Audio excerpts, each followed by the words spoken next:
Ղարաբաղին բանակցային սեղան վերադարձնելու գործնական քայլը որն է, պետք է դուրը շրխկացնենք, դուրս գանք բանակցություններից, լրագրողների հարցերից զարմանում է խորհրդարանի փոխնախագահը։ Ղարաբաղը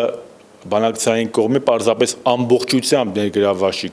բանակցային գործընթացում։ Հանրապետականի խոսնակին բավարարում է Մինսկի խմբի ԱՄՆ-նախագահների ասվածը, որ բանակցությունների վերջնական փուլում Ղարաբաղը կվերադառնա բանակցային սեղան։ Ավելին, վերջերս Հայաստանի իշխանությունները արտաքին գործերի նախարար Նալբանդյանի մակարդակով հստակ նշեցին, որ առանց Լեռնային Ղարաբաղի ժողովրդի,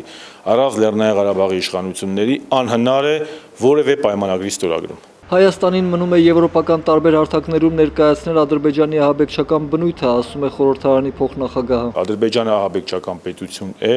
դրա մասին շատ լավ գիտակցում են Եվրոպայում։ Իդեպ հանրապետականի խոսնակը մեկնաբանել է նաև Գալուս Սահակյանի վերջերս արված մի հայտարարությունը, ըստ որի հայ ժողովուրդը պետք է հաշտվի Սերժ Սարգսյանի իշխանության ղեկին մնալու մտքի հետ։ Պարոն Սահակյանը իր կարծիքը արտահայտել է եւ ասել է շատ ուղիղ։ Անձամբ Էդուարդ Շարմազանովի կարծիքով պետք է սպասել մինչև 2017-ին հաջորդի 2018 թվականը, բայց ինքը հպարտ է Սերժ Սարգսյանով։ Եվ հպարտ եմ լինելու մի թիմի ներկայացուցիչ, որի առաջնորդը նախագահ Սարգսյանն է։ Այսօր ինքը չի ասի, ուզում է, որ իր առաջնորդը մնա իշխանության ղեկին, սակայն կասի, որ Սերժ Սարգսյանի կարիքը պետությունը եւ ժողովուրդն ունի։